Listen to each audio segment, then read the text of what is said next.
性工作也是人权，性工作也是工作。We are angry. Sex workers' rights are human rights. Sex work is work. My name is Lily.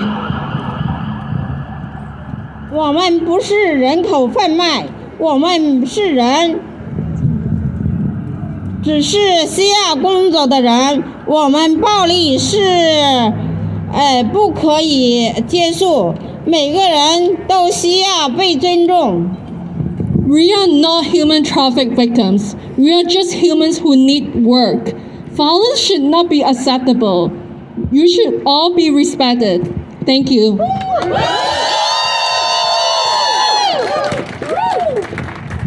Thank you so much.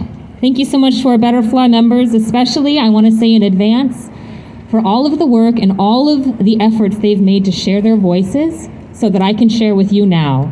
And I am going to take up some space and take up some time. Thank you in advance. Because we're a membership representing over 5,000 Asian and migrant sex workers across Canada. So it's going to take a moment. Thank you very much for being here. Oh, thank you. Okay, because we, like you just heard, this one story is one of so many. We have so many stories to share with you, and we really need you to listen.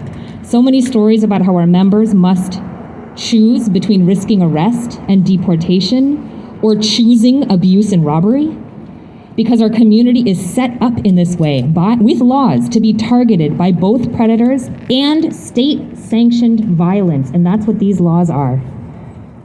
As I said, Butterfly is a community-led organization. We organize and provide support to over 5,000 Asian workers who work in massage parlors and the sex industry across Canada. And truly, everyone here and all of the allies you'd like to invite who might be on the fence and don't understand, we need you, we invite you to keep learning more about how these laws work to cause us harm and do not protect us as they claim to.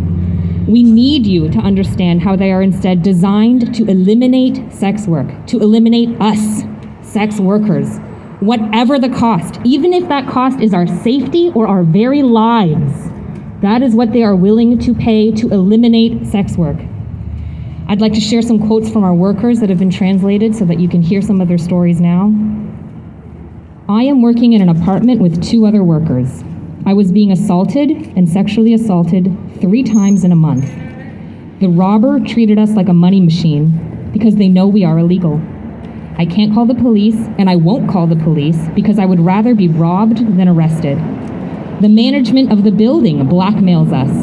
I have paid them $4,000 and they are asking for an extra $6,000 in order to allow us to continue working. Shame. After I paid the money, they still issued a letter and evicted me. I just want to work. Why do you keep saying I am a victim of trafficking? I just want to survive and work. I am treated as the mud on the floor. Anyone can step on me. I can't speak out because I am treated as illegal, and so they exploit me. Please understand that sex work is work, and sex work should not be a crime. Please listen to us so much until you feel empowered to share what you've learned and speak up for us to amplify our voices. Because no matter what anyone's personal opinion is about our work, whether or not they deem it or call it decent work, we will not be denied our autonomy, and we will fight laws that violate our human rights. Even the name of this law, the Protection of Communities and Exploited Persons Act, the name is a lie, as these laws do not protect our community or prevent exploitation. In fact, as long as any part of sex work is criminalized, we will continue to experience human rights abuses as we avoid law enforcement, as we live and work in precarious and unsafe conditions, and we do not seek help in the form of services from community service organizations as well, or report crimes against us. Knowing we fear law enforcement is what makes us vulnerable targets to robbery, abuse, and this exploitation. So please understand, perhaps this is an experience completely unfamiliar to you, but racialized and migrant women face violence, bad working conditions, and exploitation every day in all industries. in caregiving industries, as factory workers, as farm workers. And as a response, have you ever seen calls for the criminalization of any of these industries?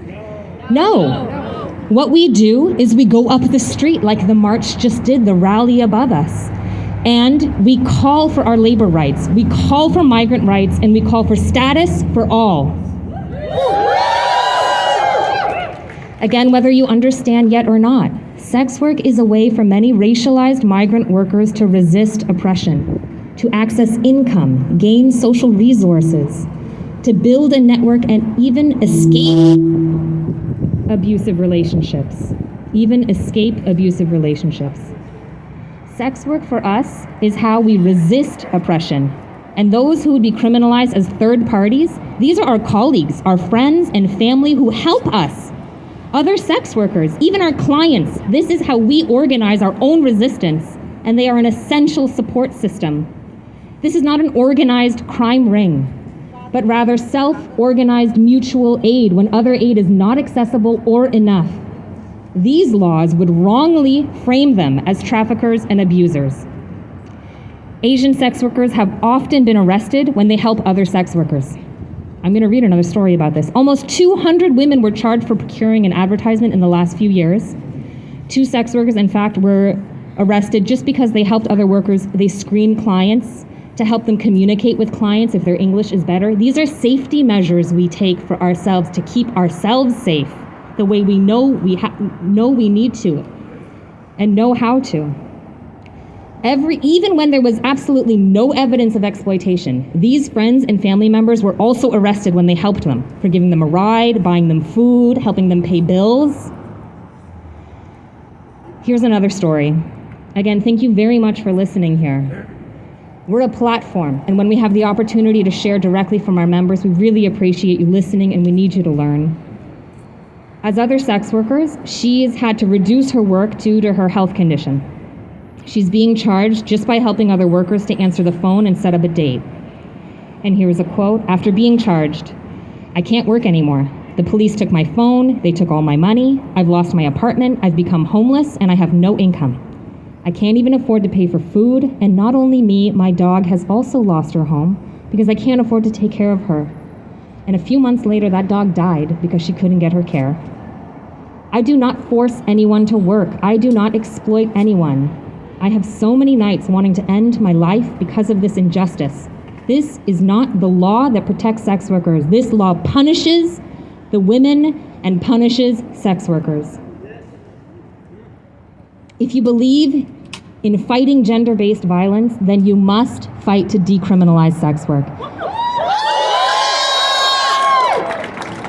These laws only act to give more power to law enforcement. That is what these laws are designed to do, who then target sex workers while claiming to act to protect trafficking victims. They also embolden. This sends a message to municipal government as well, that we are fair game targets for their own political agendas. And this is happening right now in Newmarket, that passed a blatantly anti-Asian law, bylaw, to drive only Asian massage businesses and workers out of their towns. Yay! There's a petition going around, you can sign it now. But our members have spoken loudly. We are organized and we are mobilized. We have strong voices, and these voices have said they are workers and not victims. The police have only brought more harm and danger into their lives. We know what we need to do to keep ourselves safe, which is why we fight for our rights and not our rescue. One more quote: "I am not a trafficked victim. I just want to work. I am using my own hand, my own body to earn a living to support myself and my family. When they arrested me, they searched all my stuff, took all my money." Tell me if this sounds like a rescue to you. The $7,000 the police took was the income I earned from 2 months. Why did they arrest me and take my money when the police said they are protecting me? And I hope you can also feel this with me, though, even amidst this seemingly David and Goliath fight, and it does feel like that. I am here hopeful because I've already witnessed the turning tides. It feels so powerful. We are so powerful together, and I have all these people standing here. The Ontario Coalition, as Jen said earlier, of rape crisis centers, they're in court fighting with us now.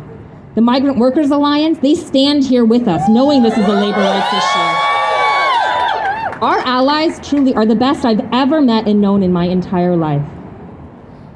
If you truly listen to our community and care about the rights and safety of workers, you will understand, just as the Supreme Court of Canada already concluded in 2013, that any laws that put sex workers at more risk and violate our rights is plainly unconstitutional. If you understand this now, please spread our message, urge our society to support the full decriminalization of sex work, to urge the government to listen to us, repeal PCEPA. Canada is ready, and Parliament has the power to do so immediately. Decrim sex work. Sex work is work. Sex work is work. Thank you for listening, and please keep hearing our stories. We have so much more to share. Thank you. Thank you so much. You really can see how it's important we build the solidarity across different movement, workers movement, migrant movement, racial justice movement, gender movement. This is the way how we can strong to resist any kind of oppression. So that we need to stand together, and criminal law cannot do it. Decrim now. Decrim